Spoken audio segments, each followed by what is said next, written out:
Welcome back, y'all. What's happening out there in WBB land? We are back with another video, and Jewell Loyd officially wants out of the Emerald City. That's right, the Gold Mamba has requested a trade from Seattle, as first reported by the Chicago Sun-Times' Annie Costabile. Obviously, this is amidst all the turmoil going on in the Pacific Northwest right now, and Loyd's trade request comes on the heels of the independent investigation finding there was no validity to harassment, bullying, or player mistreatment. The good news is we don't have to speculate who's wrong, who's right.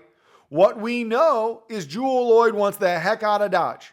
And I can imagine the team wants her out of Dodge too. So with that in mind, for today's video, what we're going to do is break down the top 3 trade destinations for the Gold Mamba, as well as what compensation Seattle can realistically expect in return for the 6-time All-Star and former scoring champ. A few guiding principles that we're going to use when we're making these deals are: does the team trading for Jewell Loyd have the cap space, or can they make it? Now, most teams in the WNBA can do this. You'll see in the second example, it's a little bit trickier, but they can make it work. Number 2, and what I would consider the most overlooked criteria when thinking about trades, is will the team trading for Loyd be hurt if she leaves after the 2025 season? She is an unrestricted free agent after this next season. That means she can go wherever she wants. So the team trading for her is unlikely to give a bunch of young prospects or high assets when there's no guarantee she will be back after next season. That is the second criteria. The third criteria is the team trading for Loyd has a reasonable expectation to improve, and I mean improve significantly, or more specifically, compete for a title. So this criteria goes hand in glove with the second. And really what it tells you is the number of teams legitimately in the market for a 1-year, $250,000 Jewell Loyd contract are far fewer than the general public thinks. Now, I know I showed the career accolades. I know I showed 6-time All-Star. I know I showed 2023 scoring champ. The fact of the matter is, I think this is a hard contract to move, and I don't necessarily think Seattle gets anywhere near what the general public thinks they should get for this contract. Without further ado, let's get it popping. Coming in at number 3, we have the Los Angeles Sparks. Now, normally I would not even consider a young building team like Los Angeles for a player like Jewell Loyd, but in Los Angeles' case, when you look at their cap sheet, they already have 9 players under contract for just over $1 million.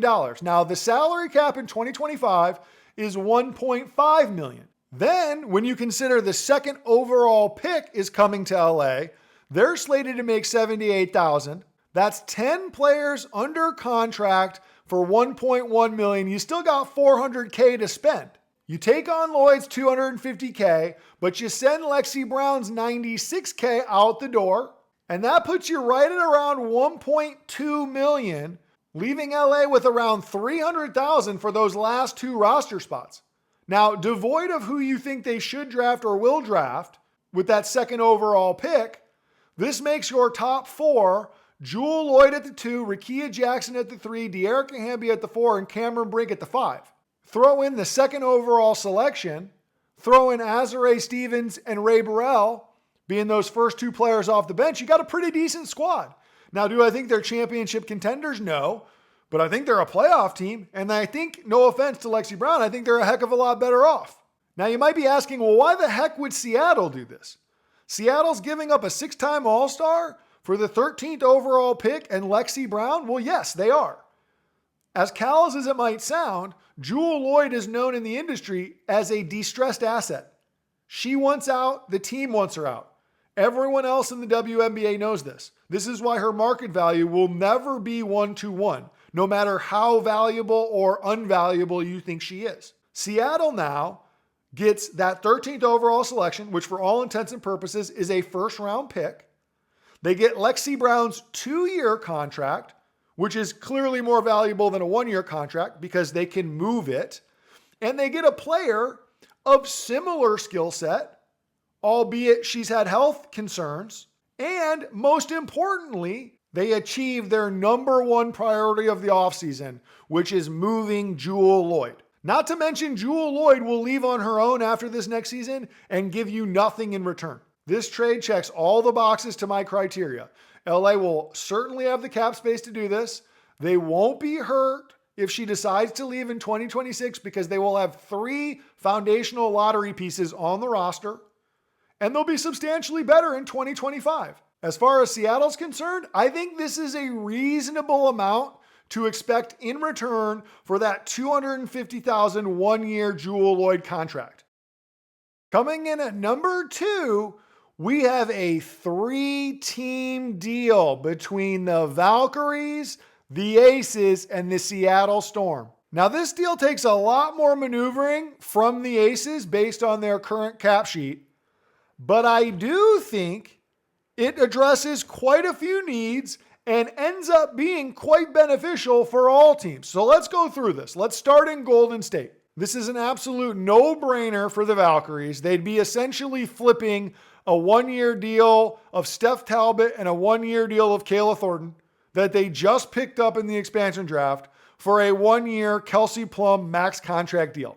Not only would this give you a face of the franchise, it would give you a lot more juice headed into that first season, and you're getting a 22nd pick on top of that, which was thrown in for cap implications. So as far as the Valkyries are concerned, they would do this in an absolute heartbeat.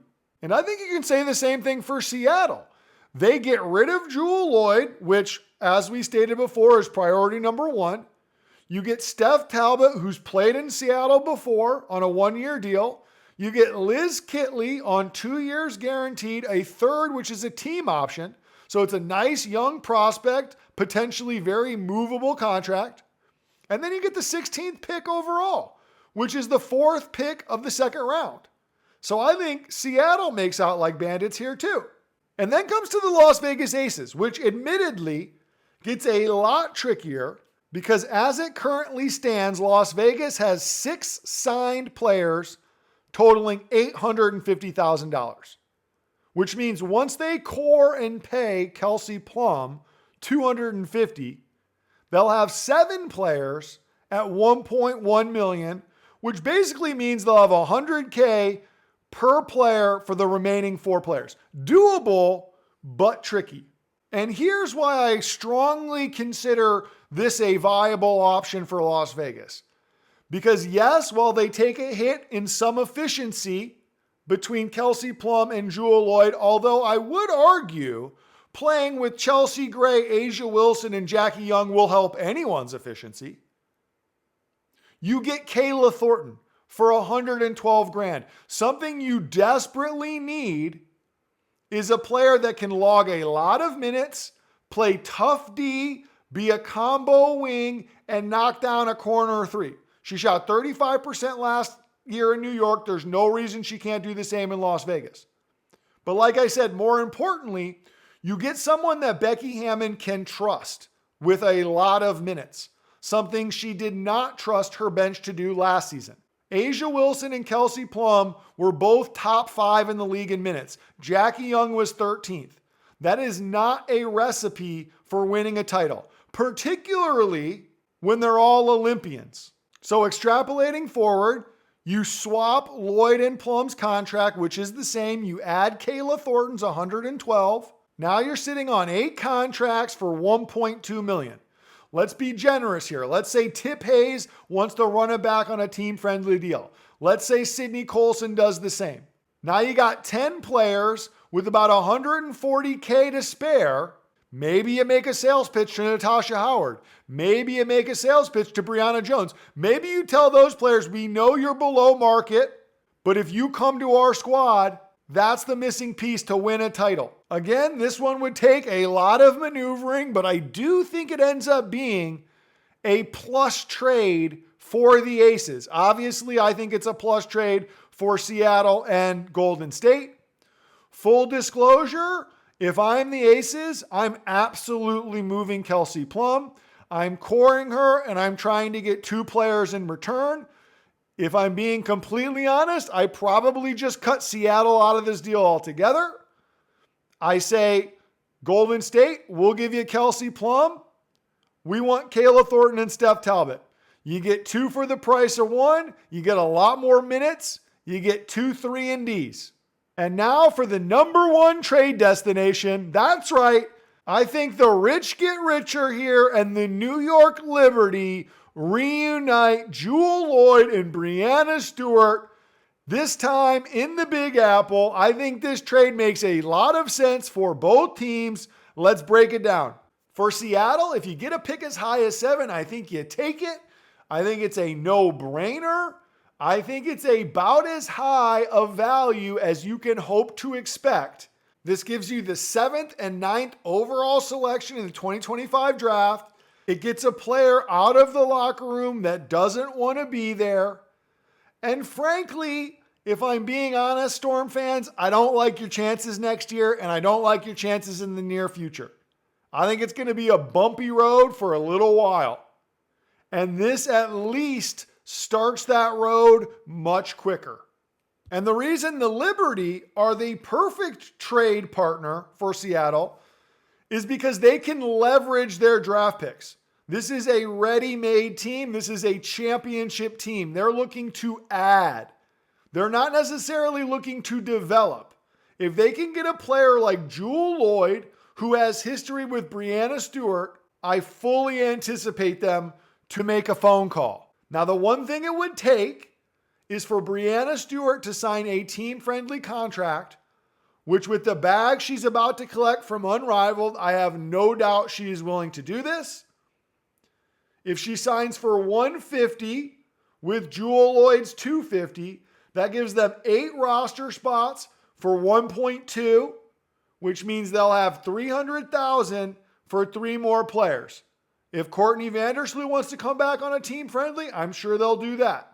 Kennedy Burke, come on down.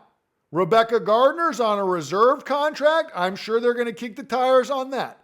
There is not going to be a shortage of players that want to come play for the champions, particularly when they add Jewell Loyd in the offseason. So I'm not saying this deal is going to happen by any means, but I do think it's realistic from a standpoint of what Seattle can reasonably hope to get from another team, and more importantly, the type of team willing to trade for Jewell Loyd on a 1-year max contract. But now I pass the question to you. Write in the comments, where is the best landing spot for Jewell Loyd? What's the most Seattle can hope to get for her? And what's the team that makes the most sense for a 1-year max deal? As always, like, share, and hey, hit that subscribe button. It's free.